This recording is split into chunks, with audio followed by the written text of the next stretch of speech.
Good morning बच्चों। आज हम इस लेसन में पढ़ेंगे some common type of cell. Some common type of cell में हम पढ़ने वाले हैं सबसे पहले ड्राई सेल। ये जो ड्राई सेल होता है बच्चों, इसको बोला जाता है प्राइमरी वोल्टाइक सेल। जैसे कि मैंने आपको प्रीवियस लेक्चर्स में पढ़ा चुका हूं कि सेल्स होते हैं बच्चों दो टाइप के, जिसमें से पहला टाइप का सेल होता है इलेक्ट्रोलाइटिक सेल और दूसरा होता है galvanic cell, voltaic cell. Electrolytic cell में हमने इलेक्ट्रोलाइसिस के बारे में पढ़ा था। उसमें इलेक्ट्रोलाइसिस ऑफ मोल्टन NaCl पढ़ा था, इलेक्ट्रोलाइसिस ऑफ एक्वस NaCl पढ़ा था। और मैंने आपको ये बात भी बताया था कि इलेक्ट्रोलाइटिक सेल कहाँ यूज किया जाता है। ये यूज किया जाता है इलेक्ट्रोप्लेटिंग के लिए, गोल्ड की लेयर चढ़ाने के लिए किसी और के ऊपर। ये किसकी दुकान में यूज किया जाता है? ये सोनार की दुकान में यूज किया जाता है।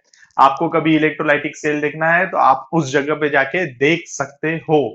लेकिन आज हम पढ़ेंगे गैल्वेनिक सेल, और गैल्वेनिक सेल में सबसे पहला हमारा जो सेल है वो है ड्राई सेल। तो ड्राई सेल पढ़ने के पहले मैं गैल्वेनिक सेल के टाइप बता देता हूं।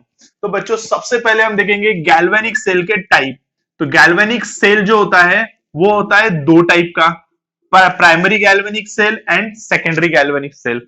इन दोनों में डिफरेंस क्या है आप देख सकते हो। यहाँ पर प्राइमरी गैल्वेनिक सेल का एक्चुअली मतलब ये होता है, वो ऐसा सेल होता है जिसको हम रिचार्ज नहीं कर सकते, फिर से चार्ज नहीं कर सकते, वो सेल को बोला जाता है galvanic cell. Secondary voltaic cell और सेकेंडरी गैल्वेनिक सेल, ये वो सेल होते हैं जिसको हम रिचार्ज कर सकते हैं। एग्जाम्पल के तौर पे मैं आपको बताया था, हमारे घर में घड़ी में लगने वाली एवरीडी की बैटरी आपने देखा होगा। वो एवरीडी की बैटरी हम रिचार्ज नहीं कर सकते, एक बार डिस्चार्ज होगी तो हमको फेंकना पड़ता है। वो आता है प्राइमरी गैल्वेनिक सेल में, ठीक है। लेकिन हमारी कार में लगने वाली जो बैटरी होती है उसको हम दोबारा रिचार्ज कर सकते हैं, वो होती है सेकेंडरी वोल्टाइक सेल में। ठीक है बच्चों, तो ये था प्राइमरी वोल्टाइक सेल और ये था सेकेंडरी वोल्टाइक सेल के बारे में।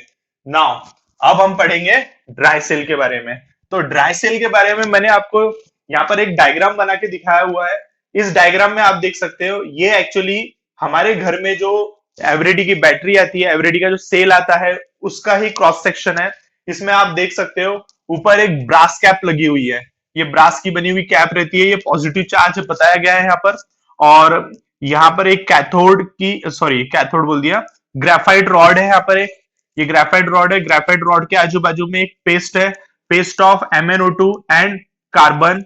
और उसके आजू बाजू ये इस जगह पे एक और पेस्ट फिल किया हुआ है, पेस्ट ऑफ NH4Cl और ZnCl2।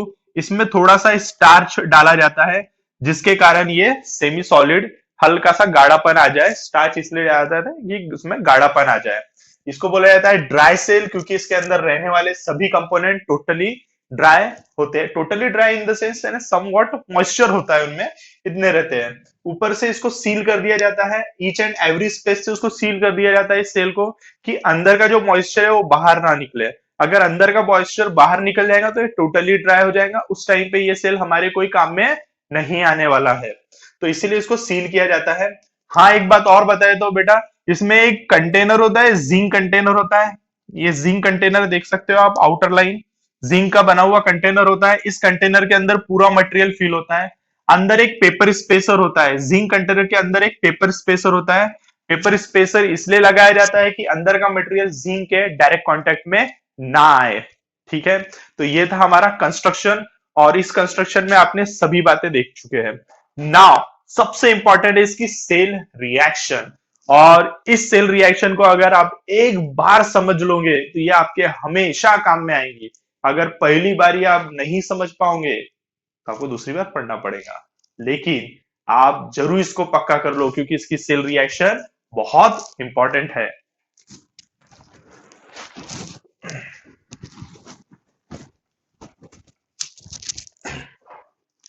देखो बच्चों, हम इसकी सेल रिएक्शन कहां से स्टार्ट करते हैं। सबसे पहले मैं आपको बता देता हूं यहाँ पर एक बात, जैसे कि ये गैल्वेनिक सेल है। गैल्वेनिक सेल में आपने देखा होगा जो एनोड रहता है, एनोड रहता है निगेटिव चार्ज का, और यहाँ पर रहता है कैथोड रहता है पॉजिटिव चार्ज का।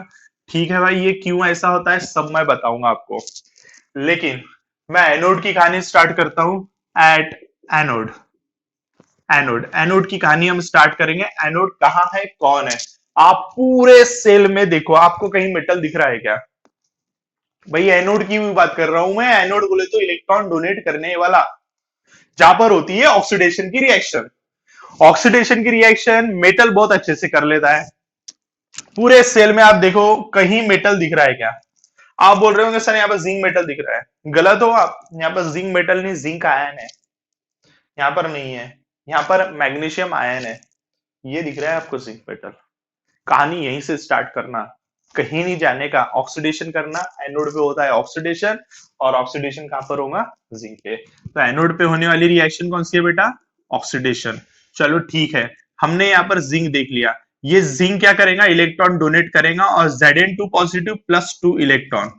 अब ये रिएक्शन मैंने क्यों लिखा? अरे भाई, जिंक ऑक्सीडेशन करेगा तो यही रिएक्शन बनने वाली है, और कोई नहीं बनने वाली है। ठीक है, ये इतना दिमाग में रखना है आपको। जिंक ने इलेक्ट्रॉन डोनेट किया है, Zn2 पॉजिटिव +2 इलेक्ट्रॉन बना है। अब देखेंगे ये जिंक की कहानी कैसे होती है। देखो, दो इलेक्ट्रॉन जो रहते हैं यहां से सबसे पहले मैं आपको बताता हूं, इसमें ये समझ लो एक पोर्शन हो गया।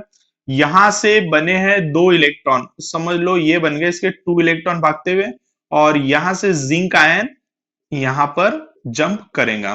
क्योंकि जिंक आयन है, वो इलेक्ट्रोलाइट में ही जाएगा। ये इलेक्ट्रोलाइटिक सॉल्यूशन है, solid semi solid electrolytic solution है। यहाँ पर जाएगा, और ऑलरेडी यहाँ पर जिंक आयन है, आप देख सकते हो। इसके इस ये एरिया में जाने वाला है। ये जो एरिया यहाँ पर मैं दिखा रहा हूं ना बच्चों, ये एरिया में कौन सा मटेरियल है? इस एरिया में ये वाला मटेरियल है। ठीक है, समझ में आ रहा है? तो NH4Cl, NH4 positive, Cl negative, Zn2 positive, Cl negative. तो यानी यहाँ पर एक्चुअली ये जो मटेरियल है, इतने एरिया में कौन कौन रहता है? कौन कौन रहता है? तो इसमें देखेंगे हम, यहाँ पर लोग रहते हैं। Zn2 पॉजिटिव रहता है, क्लोरीन निगेटिव रहता है इन दोनों से, NH4 पॉजिटिव रहता है, और अगेन वही Cl निगेटिव रहता है। तो ये लोग ऑलरेडी यहाँ पर बैठे हुए हैं, और एक्स्ट्रा का जिंक आयन यहाँ से आ गया। अब जो दो इलेक्ट्रॉन है, वो दो इलेक्ट्रॉन पूरा रन करेंगे पूरा रन करेंगे। अगर दो इलेक्ट्रॉन यहाँ से जाते हैं, तो यहाँ से घूमते घूमते घूमते घूमते यहाँ पर ही आएंगे। यहाँ से भी घूमते घूमते यहाँ पर आएगा। इलेक्ट्रॉन को एक एंट्री पॉइंट मिलता है। इलेक्ट्रॉन का एंट्री पॉइंट मैं बताता हूँ। इलेक्ट्रॉन को एंट्री पॉइंट मिला है, ये देखो, यहाँ से इलेक्ट्रॉन, ये यहाँ से अंदर घुसेगा इलेक्ट्रॉन। दिख रहा है आपको एंट्री पॉइंट? अरे भाई, ग्रेफाइट है ना, graphite is a good conductor of electricity. अरे, इलेक्ट्रिसिटी का गुड कंडक्टर बोले तो इलेक्ट्रॉन का कंडक्टर। तो इलेक्ट्रॉन यहाँ से अंदर गए। यहां से जाने के बाद ये इलेक्ट्रॉन यहां से बाहर निकलेंगे। ये आ गए दो इलेक्ट्रॉन। कौन से एरिया में आ गए? MnO2 और कार्बन वाले एरिया में आ गए। यहाँ पर कार्बन फिल किया हुआ है, वो भी कंडक्टर ही का काम करेगा। ग्रेफाइट में भी कार्बन ही होता है। यहां से होते हुए ये इलेक्ट्रॉन भी उसी एरिया में आते हैं जिस एरिया में जिंक आया है। जिंक ऐसे डायरेक्ट आया, इलेक्ट्रॉन गोल घूम के आया। ठीक है, समझ में आ गया? क्योंकि इलेक्ट्रॉन को जहां से एंट्री थी वहीं से आया, वो कहीं बाकी जगह से इलेक्ट्रॉन नहीं आ सकता है। जिंक डायरेक्ट आया। जब इलेक्ट्रॉन इस एरिया में आएगा, तो इलेक्ट्रॉन अगर इस एरिया में आ रहा है, यानी I mean to say that electron ये इस एरिया में आ रहा है जहां पर ये तीन टाइप के लोग रहते हैं। समझ में आया? इलेक्ट्रॉन उस एरिया में आ रहा है जहां पर ये तीन टाइप के लोग रहते हैं। उसमें से क्या, आप मुझे बताओ, Cl निगेटिव इलेक्ट्रॉन गेन करेगा? नहीं। क्यों नहीं करेगा? इलेक्ट्रॉन निगेटिव चार्ज का है वो, और ये भी निगेटिव चार्ज का है। दोनों में रिपल्शन होगा? नहीं होगा, attraction. Zn2 positive electron gain करेगा क्या? आप बताइए मुझे। करेगा वो? वही क्यों करेगा? उसी ने तो डोनेट किया था इसके पहले। वो नहीं करने वाला। कौन गेन करेगा? NH4 positive. वैसे भी आगे इलेक्ट्रोकेमिकल सीरीज में देखोगे, तो इलेक्ट्रोकेमिकल सीरीज में NH4 पॉजिटिव की ability to gain electron is more as compare to the Zn2 positive. That's why NH4 positive will gain electron. तो यहाँ पर इलेक्ट्रॉन गेन हो रहा है, और इलेक्ट्रॉन गेन हो रहा है तो कौन सी रिएक्शन होती है? Reduction reaction. और रिडक्शन रिएक्शन कहां पर होती है? कैथोड पे। समझ में आ गया? क्लियर है? तो कैथोड पे कौन सी रिएक्शन हो रही है? Reduction reaction. तो वहां पर हमारा इलेक्ट्रॉन कौन लेगा? NH4 positive. अब बेटा, आ तो रहे हैं दो इलेक्ट्रॉन, NH4 पॉजिटिव एक ही इलेक्ट्रॉन ले सकता है। ठीक है, तो यहां पर कितने NH4 पॉजिटिव लगेंगे? दो NH4 पॉजिटिव लगेंगे। ये दो NH4 पॉजिटिव इलेक्ट्रॉन लेंगे, और क्या बनेगा? Twice NH4। लेकिन ये ट्वाइस NH4 ये स्टेबल है क्या? नहीं, ये कंपाउंड स्टेबल नहीं है। इसीलिए इसका क्या हो जाएगा? ब्रेक डाउन हो जाएगा। ब्रेक डाउन होने के बाद में क्या बन जाएगा? Twice NH3 plus H2। कौन सी गैस बनी? Hydrogen gas. अब इस एरिया में अगर हाइड्रोजन गैस बनेगी, जैसे यहां पर हाइड्रोजन गैस बनी, तो हाइड्रोजन गैस क्या करेंगी? ये एरिया में क्या होगा, जाएंगी। कौन से वाले एरिया में, MnO2 और कार्बन। तो हाइड्रोजन गैस कहां पर एंट्री मार रही है, ये रिएक्शन नंबर 1, ये रिएक्शन नंबर 2, कैथोड में ही लिख रहा हूं मैं। हाइड्रोजन गैस कौन से एरिया में एंट्री मार रही है, जहां पर कौन बैठा हुआ है, MnO2। तो वहां पर हम ले लेते हैं 2 MnO2, और ये दोनों MnO2 मिलके एक ऑक्सीजन इसको दे सकते हैं।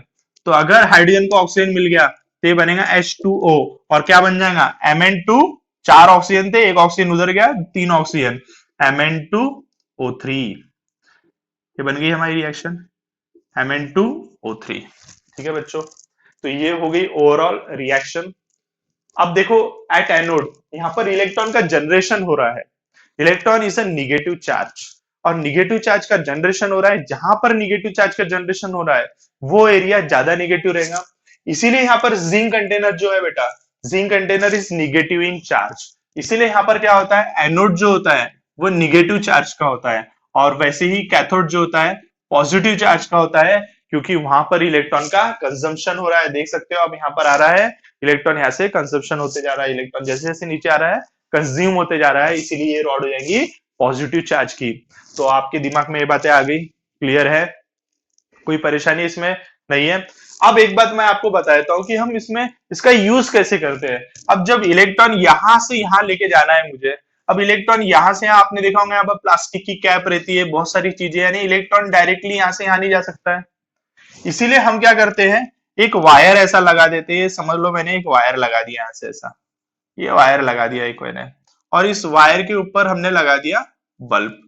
तो ये बल्ब ग्लो होगा। क्यों ग्लो होगा, क्योंकि देखो इलेक्ट्रॉन अब कहां से जाएंगे, इलेक्ट्रॉन को रास्ता जाने के लिए मिल गया, ये इलेक्ट्रॉन यहां से रन करेंगे, यहाँ से इलेक्ट्रॉन रन करते हुए बल्ब के नीचे से इलेक्ट्रॉन गए और इलेक्ट्रॉन यहाँ से एंटर करे। तो यानी ये पाथ जो है, ये तो मैंने जब भी समझाने के लिए बता दिया था, रियलिटी में ऐसा कुछ पाथ नहीं होता है, यहाँ से डायरेक्ट नहीं जंप कर सकते हैं, तो इलेक्ट्रॉन के लिए हमको रास्ता बनाना पड़ेगा। अब जब रास्ता बनाएंगे जब ही इलेक्ट्रॉन जाएंगे। और बल्ब क्या चाहता है, बल्ब तो सिर्फ एक ही बात चाहता है कि मेरे पैर के नीचे से जाना चाहिए इलेक्ट्रॉन, मैं जल उठूंगा, बस हो गया खत्म। तो यहाँ पर हमारा बल्ब जल उठा। समझ में आई बात। तो ये किसके बारे में पढ़े हमने बच्चों, ड्राई सेल के बारे में। इस ड्राई सेल में आप देख सकते हो ये रिएक्शन एनोड वाली है, ये दोनों रिएक्शन कैथोड की है। अगर आपको कैथोड की कंप्लीट रिएक्शन लिखना है तो आप इन दोनों रिएक्शन को जोड़ दो। इन दोनों रिएक्शन को जोड़ने के बाद में कुछ कटता है क्या, हाँ कटता है, हाइड्रोजन हाइड्रोजन कटता है, क्या बचेगा, twice NH4 positive plus 2 electron plus twice MnO2 gives twice NH3, Mn2O3 plus water. ये बन गई हमारी रिएक्शन। ये रिएक्शन कैथोड वाली है। अगर आपको नेट सेल रिएक्शन लिखना है, कौन सी रिएक्शन बोलते हैं हम उसको, रेडॉक्स रिएक्शन, तो क्या करना पड़ेगा बच्चों, ये वाली रिएक्शन और ये वाली रिएक्शन दोनों को ऐड करना पड़ेगा। अब इन दोनों को अगर ऐड करूंगा तो दो इलेक्ट्रॉन कैंसिल होंगे यहाँ के। अब इस एरिया में कौन बचता है, देखो मैं डायरेक्ट लिखूंगा Zn plus twice NH4 positive plus twice MnO2 gives. समझ में आ रहा है। देखो यहां से ये बचा, यहां से इस रिएक्शन में से 2 इलेक्ट्रॉन तो गए, ये बचा ये बचा, ठीक है। अब इस साइड में से कौन बचेगा, यहाँ से Zn डबल पॉजिटिव आयन बचेगा, Zn double positive ion plus twice NH3 plus MnO2 यानी Mn2O3 प्लस H2O। ठीक है, तो बच्चों ये 4 प्रोडक्ट यहाँ पर बचेंगे। क्लियर है यहाँ तक का, दिमाग में आ गई बातें। तो ये हो गई हमारी नेट सेल रिएक्शन।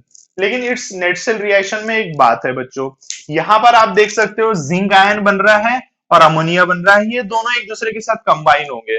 ये दोनों एक दूसरे के साथ कंबाइन होकर एक कॉम्प्लेक्स बनाते हैं। देखो कौन सा कॉम्प्लेक्स बनाते हैं मैं बताता हूं यहाँ पर डायरेक्ट, Zn NH3 4 2 पॉजिटिव, ये कॉम्प्लेक्स बना देते हैं। ये समझ में आ रहा है। अगर ये अमोनिया जिंक के साथ कंबाइन नहीं होता तो अमोनिया वहां पर जमा रहता, और अमोनिया गैस है, और अमोनिया अगर वहां पर जमा नहीं रहता गैस के रूप में, तो क्या होता है, ये सेल हमारा फूलने लग जाता है। तो आप देख सकते हो इसको फूलने से बचाने के लिए हमने यहाँ पर, हमारा ये जो जिंक है वो काम में आ रहा है। ये वाला जो जिंक है, ये जिंक हमारे काम में आ रहा है। ये जिंक NH3 के साथ कंबाइन हो जाता है और हमारी जो गैस का प्रॉब्लम है वो सॉल्व हो जाता है। इसके पहले भी आपने देखे थे एक गैस बनी थी, हाइड्रोजन गैस, तो यहाँ पर बच्चों हाइड्रोजन गैस बनी थी। ये हाइड्रोजन गैस भी MnO2 के साथ में कंबाइन हुआ था, MnO2 के साथ कंबाइन हुआ था और Mn2O3 और H2O बना था। तो यहाँ पर भी हमने 2 बार गैस बनती है, एक हाइड्रोजन गैस और एक अमोनिया गैस। दोनों गैसेस को हमने क्या किया, एडजस्ट कर दिया है, जिससे हमारे सेल में कोई प्रॉब्लम ना हो।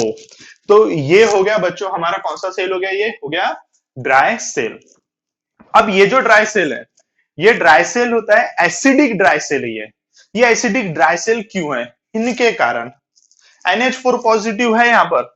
यहाँ पर देखो बच्चों, ये NH4 पॉजिटिव है, ये एसिडिक कंपोनेंट है, ये एसिडिक कंपोनेंट है, इसीलिए क्या हो रहा है बेटा, ये एसिडिक ड्राई सेल है। अब ये एसिडिक ड्राई सेल है तो क्या प्रॉब्लम है भाई, एसिडिक ड्राई सेल है, यहाँ पर NH4 पॉजिटिव है। NH4 पॉजिटिव कभी भी, NH4 पॉजिटिव क्या देगा, NH4 positive will give NH3 plus H positive, यानी H पॉजिटिव आयन देगा।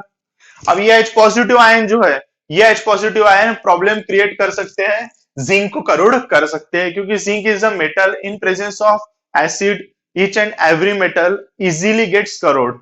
जो नोबेल मेटल होते हैं उनको छोड़ के बाकी सब मेटल आराम से करोड़ हो जाते हैं।